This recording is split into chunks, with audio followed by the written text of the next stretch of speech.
Hello, welcome to Top City Today. I'm Trey McPherson. I'm here with Tamika Terry. She is running for Topeka City Council District 2. Welcome to the show, Tamika. Thank you for having me. All right, so tell me about yourself. A little bit about myself. Well, I am Tamika Terry. I'm a proud mother of 3 girls, a proud grandmother of a grandson. I actually was born in Albany, New York. My mother had 5 children. We all were put up for adoption. My older brother and sister got adopted. They stayed in New York. And the younger, which are twins, and myself, we relocated to Topeka. I went to the USD 501 school system, Shaner Elementary School, Jardine Middle School, Topeka West High School. I later then went on to do a year at Washburn University. I still wasn't sure where I wanted to go in life, what my goals were going to be. I kind of had an idea, but when you're inquisitive and you want to find out where your heritage is, what your background is, and then you always searching for the next best thing for you, but you really don't know who your true identity or character is, you kind of tend to do things in life, and life tends to take you places where you have to figure life out and say, hey, bump your head a few times, and you find your purpose. When I went to Topeka West High School, I did help organize the Black Student Union, but we organized it in a way. I served as vice president. That should have told me then that I always had a voice for the people.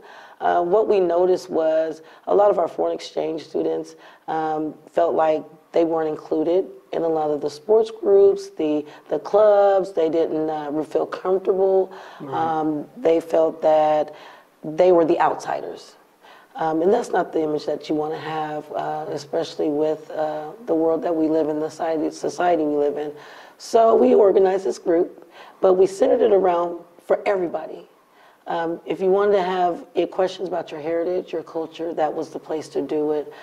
If you just needed a place to go to talk about where your living arrangements were, like a lot of them were in big families. Some of them were the only child for a family that couldn't have children. Mm-hmm. So we would always welcome them and make them feel welcome. So that was a big, big plus. I also was in the Future Business Leaders of America. I was featured in Who's Who among American high school students, played in the band, honor roll student. Later I went on after Washburn to Lawrence Career College. Then at Lawrence Career College, I was trying to still keep one foot in front of the other. I earned the first award ever awarded to a new student in their first quarter, was the Outstanding Student of the Quarter, so I was proud about that. And then I also went on to be their class valedictorian. So very huge accomplishment. And I do that to show my girls to never give up. Always stick to it no matter how hard it gets, because school gets hard. Funding for school is difficult. I'm still in debt now. But you just got to stick to it and do what you have to do. After I graduated from there, I went to Baker University and graduated with 2 business degrees. So alumni, ooh, Wildcat. So I'm excited about that. And then I fell into a world of, I'm a survivor. I had to learn to not be a victim of domestic violence. One of the topics that we have now is violence and crime. Domestic violence is huge. It's huge. So I'm a survivor. It took me a long time to hold my head up and say that, but I'm a survivor of that. That's where I am now. You know, I feel like being a survivor gives you the strength to support and be a representative of other people because you can relate to where they're at.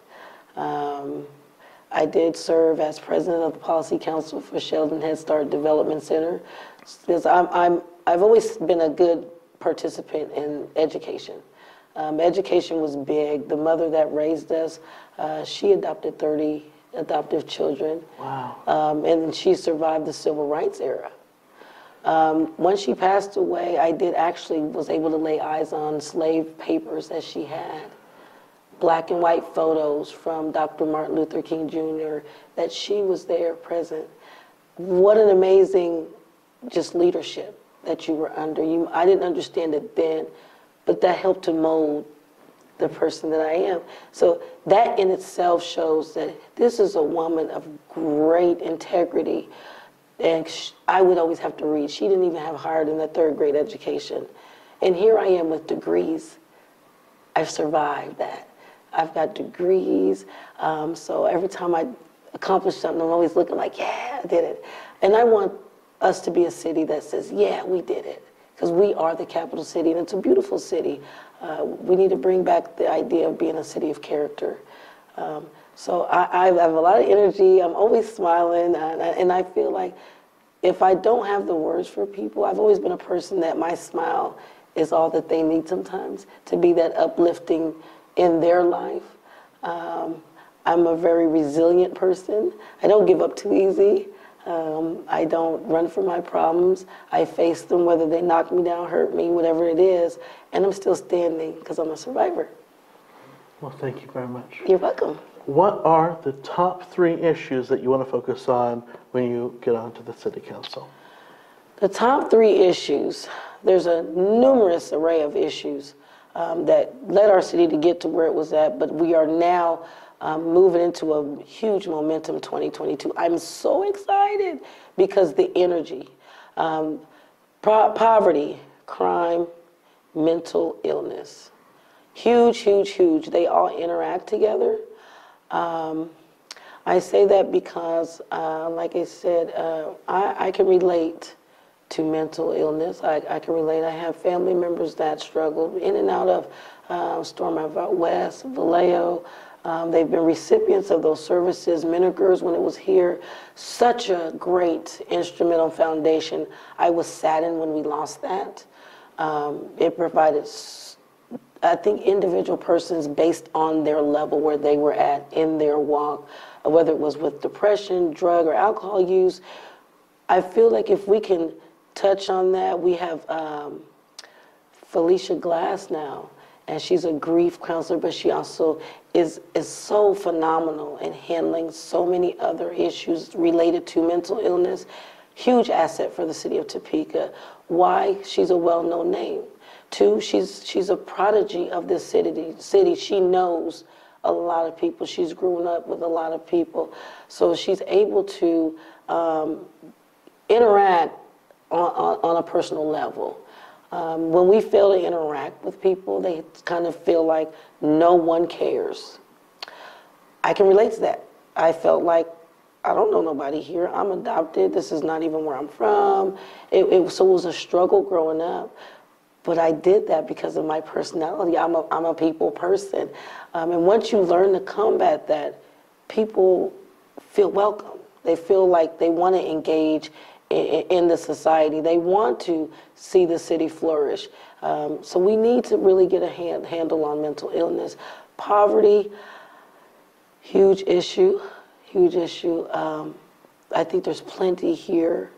We just have to work and have the right conversations and have a sense of inclusion. I have worked numerous jobs from dry cleaning to retail to fast food. You name it, I've just about worked it. And the management styles and the leadership, if you make a person that wants to be gainfully employed, you don't know their situation, if you make it hard for them to go to work that day, they're not going to want to work. That's depression. It's a hurt on a family, and that's not right. You have to make people feel like they're an integrity. You know, they're an important part of your business, because they are. Without them, you have no business. And I've seen a lot of businesses come and go, and it's sad. It is sad. So I think there is a way that we can combat the poverty issues. We had the big issue with the mission. I wasn't worried. Mr. Feeker is an amazing man of character. In fact, he was one of the first recipients of the Topeka City of Character. He also published a book, In Darkness, a Light Still Shines. Yeah. Huge motto for where we're headed. Because East Topeka, North Topeka, Oakland, darkness. But there's a light that shines, and I believe I am that light. I really do. I am that light. Why? I've only lived there, I'm going on 11 years. It's part of one of those developments. It was the North Topeka Junior High School. And Mr. Viander and then they did the 40-year land development plan. They purchased this and they refurbished it into a beautiful community with townhouses and supposed to be for senior living in the schoolhouse. Wonderful, wonderful asset to remodel places and areas like that that are still sitting dormant and as an eyesore to the communities. When your neighborhood looks nice, your visitors feel welcome in that city. People feel safe in their homes. I just don't want us to buy a lot of properties with the idea that, oh, this is nice right now, but then 6 months it goes to waste. Right. You see that a lot. You see it a lot. That, and I don't have all the answers to why buildings don't, stay structurally sound because there's codes. But one thing is, treat people's housing the way that you'd want to live in. It's that simple. If you wouldn't want to live in a home that has mold, which is dangerous to public health, fix it. So I feel it's an amazing, amazing step in the right direction. I'd like to see something done with the McKinley Elementary School in North Topeka. My youngest daughter's grandparents actually own a piece of that land that they sold back to the city to do the McKinley Park, which is a beautiful park in North Topeka. So the McKinley School holds rich in history to the first exodusters that came through here. It was actually home to some of the earlier Brown versus Board plaintiffs before the Sumner School. So to have it sitting there as an eyesore, and we have the Brown versus Board, the National Historical Site, it's not rocket scientists. We need to invest north of the river. It's so historical, not only to African Americans, but also to our Native Americans. So I feel if we embrace that, people see that, and they'll respect it more. So, I mean, and there's other cities that are doing that same thing. I went to a city council meeting not too long ago where I believe that the mayor and some others went down to Montgomery, yes. and they were talking, apparently city officials in Montgomery were talking about how they embraced their history, and they've been trying to take care of all of their historical sites, especially of those in the African American community, and they've elected a lot of people to try to make sure people understand that they are not their history, and they're trying to move past their history. And we even had, I'm sorry to interrupt. No. We even had our mayor, in the city council meeting, she was saying that how she felt that, they're gung-ho and here we are. What a shame is it to have such a diverse, blended city as Topeka, and when you look at your city council, you're not seeing that same picture. I want to be that person to bring that energy because we need to be gung-ho about our history. There's richness here. Our mayor recognizes it. Let's stand behind her. Let's put some stuff in here and let's be gung-ho as well because we're not victims of that era anymore. We're survivors. Anytime you win a championship, anytime you won a lottery or something so beautiful, what do? You celebrate. And we need to learn to celebrate instead of being ashamed of that past. So let's stop living in shame. And it's sad. I run across it all the time. Stop it. It needs to stop. You lessen your crime like that. The way we interact with one another, let's interact as human beings. You might not agree with everything I say, do, but respect me in a way to not threaten my life or public health and safety, period. I know we can do it. Dr. Marion Williamson wrote a poem, Our Deepest Fear. And we have a deepest fear. It's not that we're not inadequate, and I'm quoting her, it's that we're more powerful beyond measure. And so I feel like if we just can tack into that powerful measure, there's no stopping the city of Topeka. I'm excited. Tamika, something that we've been asking all of the candidates running for local office, what is your favorite part about campaigning? The excitement of being engaged and moving towards a better tomorrow, a better change that I want to see in the world. There's so much excitement. It's exciting. I actually learned that having the idea that I'm being more developed and more polished to be all that I can be for the common good of everybody, it means everything. And I enjoy that. I enjoy the satisfaction of knowing that I can't go to the grocery store, the gas station, or the bank, and my kids are like, we can't take her anywhere. Someone knows her. Good, good. I want people to know me. I want them to feel open to approach me and say, hey, I'm glad to see you today.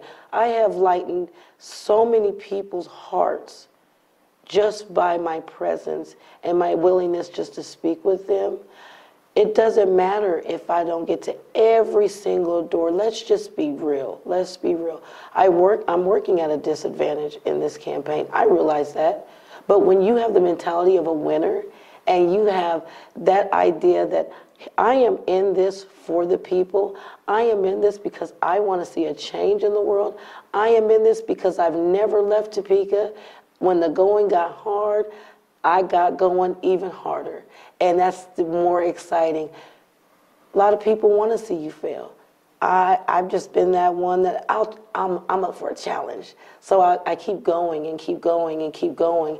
And regardless of what your outcome may be, you always have to see that positive. If I didn't get it this time, or I didn't make it at this level, there's something else there.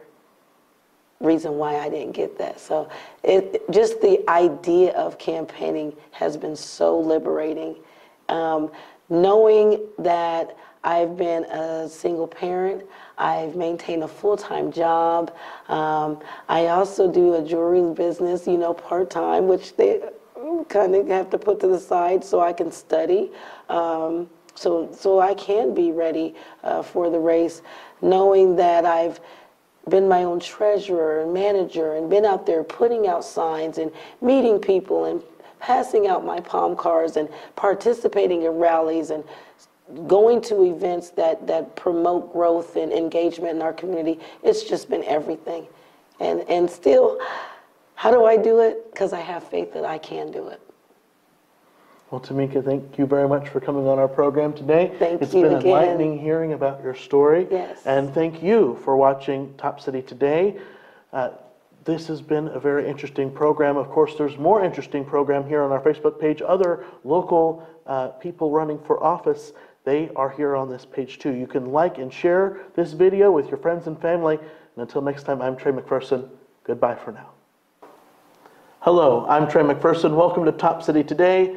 I have with me Tamika Terry. She is running for City Council District 2. Welcome, Tamika. Thank you for having me. So tell me about yourself. About me, I'm Tamika Terry, running for City Council District 2 seat. I'm a single mother of 3 girls. I have 1 grandchild, a grandson. I'm a USD 501, a prodigy of USD 501. I enjoy representing people. I'm a people person. I think I have what it takes to represent the people that I relate to, the district in which I reside in. I enjoy planting. I enjoy spending time with my family. I love cooking and I love eating as well. And that's a little bit about me in a nutshell. All right. Tell me, what are the top 3 issues that are facing Topeka that you want to work on when you're on City Council? I'd like to work on with the other constituents the issues of our crime, poverty, and our mental illness. There's a lot of issues that I'd like to address, but I feel like the top 3 off the top would be mental illness, crime, and poverty, because they all intermingle as a big issue. If you meet people where they're at, try to find out and assess what it is that their needs are. I feel that way we can combat the issues of poverty and crime. Thank you. And something that we've been asking a lot of our candidates is what their favorite thing about campaigning is. So what's your favorite thing about running for office? The energy of just taking that initiative to run for such a huge position. I've enjoyed just interacting with people. I'm enjoying being Tamika from Topeka. I enjoy just going out, being recognized as a shining star in the community. There are some disadvantages, but to me they're not. That's just a challenge, and I like challenges. So I've just enjoyed and had fun with this campaign. I've enjoyed participating in rallies, representing the initiative that I took to run at different local events. And I just, the art of being something that being part of the change you want to see in the world, that's invigorating in itself. I feel like it'll liberate the young people, our young generation and our millennials, to, if they put their mind to it and they believe in their self, they can do it. So I feel that just taking the initiative to run for city council, it speaks volumes. It's been exciting. Well, Tamika, thank you very much for coming on our program Thank today. you for having me I again. hope you have a great election, and certainly we'll invite you back, as we will invite all of our candidates, whether they win or lose. If they want to be on a program, they can. But of course, thank you for watching our program today. There is a longer version of my interview with Tamika here on our Facebook page. And don't forget, you can like and share this video with your family and friends, and make sure to watch our other videos right here. Thank you very much for your time, and I hope you have a great day. I'm Chad McPherson. Goodbye for now.